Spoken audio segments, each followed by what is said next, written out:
Nation. Welcome back to another episode of Crimson Watch, where we watch the Tide roll.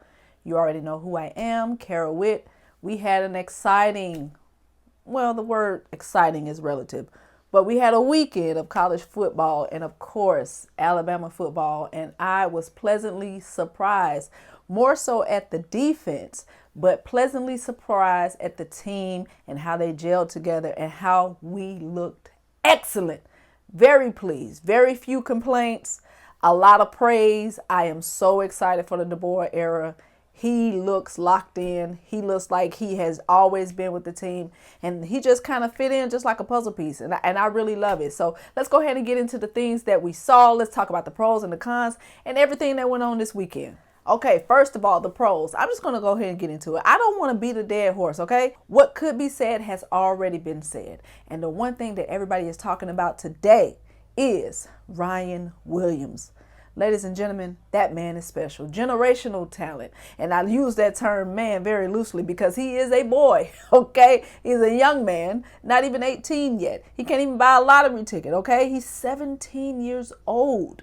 Do y'all realize how insane that is?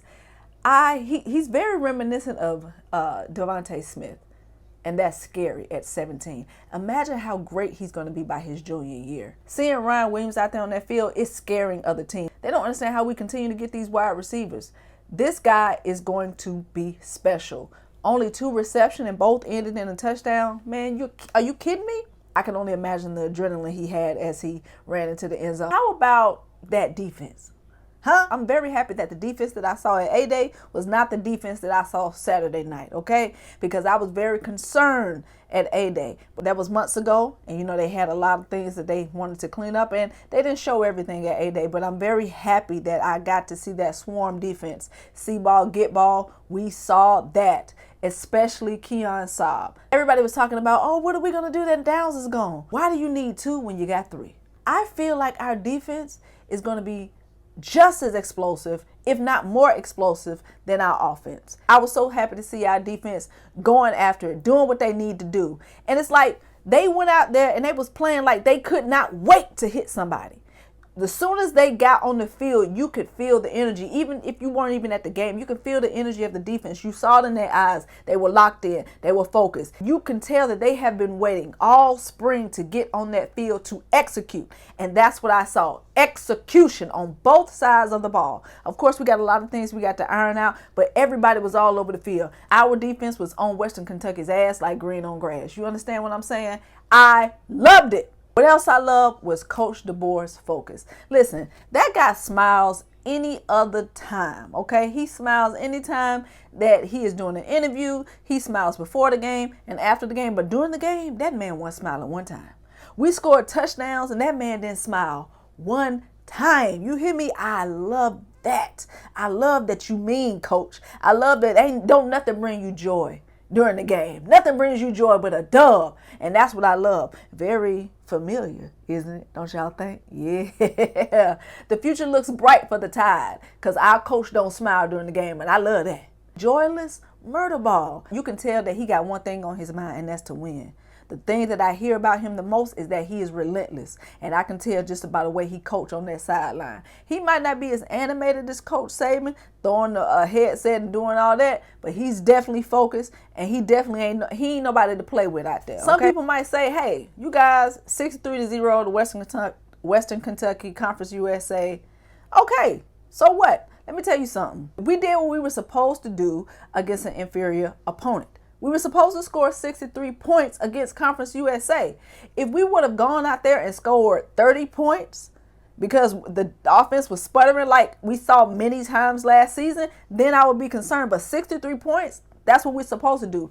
We saw enough to know that, okay, this offense is special. This offense got some firepower behind it. 63 points at home with constant explosive plays, constant touchdowns, with the running game and the passing game. Of course, I would have liked to see more passing game, but when you got Ryan Williams and he's out there by himself, you got to throw that ball.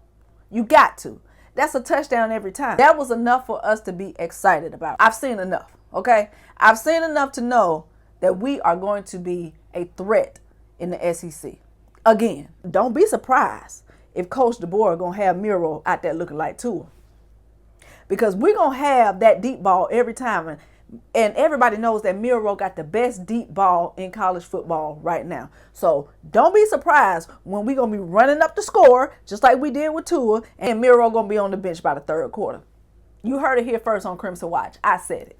And I ain't always been the biggest Miro fan. But in this offense, if you got Ryan Williams out there and he's going to always be open, and then you got other explosive wide receivers out there, y'all ain't going to be able to stop our offense. The standard still remains, and Bama is still Bama. Let's talk about the cons. Now, I didn't have many cons, like 1.5. The biggest con was the penalties. We had 7 penalties for 59 yards.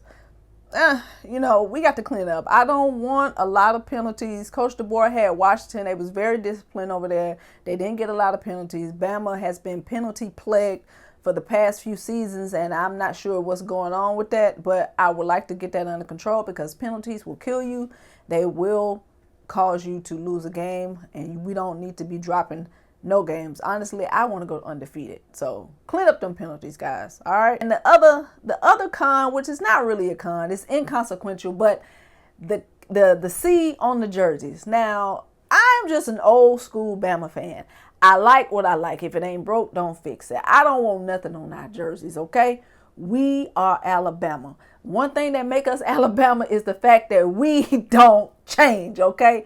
Now, I know it's not very much of a big deal, but, they got the C on the jersey. Miro had the C on his jersey. I think Tyler Booker did too, just to indicate that they captains. We know that they captains. This is a team effort. Everybody do your job. You don't need the spotlight, okay? But, that's Coach DeBoer. This is his team now. We're going to let him do his own thing. But, like I said, I'm just an old school Bama fan. It is what it is. I like the jerseys with nothing on them. I like the helmets with nothing on them. I don't want no alternate uniforms. I don't want nothing. We got to do what has made us win for years, okay? We ain't got 18 national championships for nothing, all right? But let's talk about the other notable games that we saw this weekend. For one, how about the game last night with LSU and USC? LSU, why would y'all go out there and embarrass us like that? Huh? You go out there and lose to USC? I can't even say if y'all good or bad. People are giving y'all, or LSU is a really good team. Based on what? Because USC beat them, so y'all trying to prop up USC now? LSU is still LSU. They don't have Jaden Daniels, so let's not give them too much, okay? And outside of the SEC, Colorado, they won their game barely by 1 score.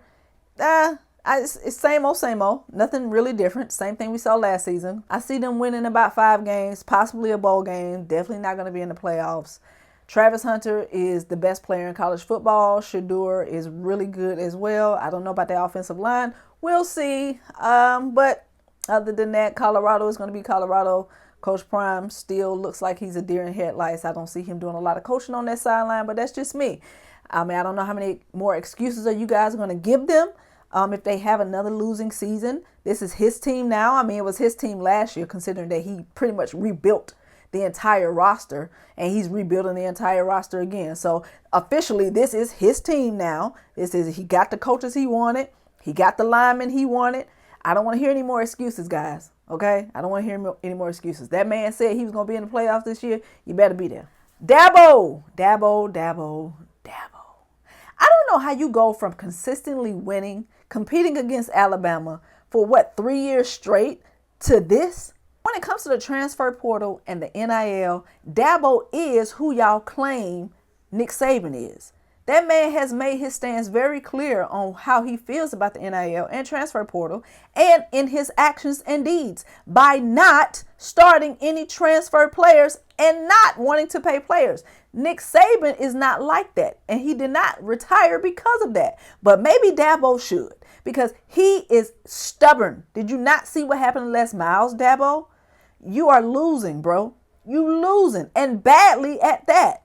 Klubnik ain't it. All right, get over it. You guys have a defense.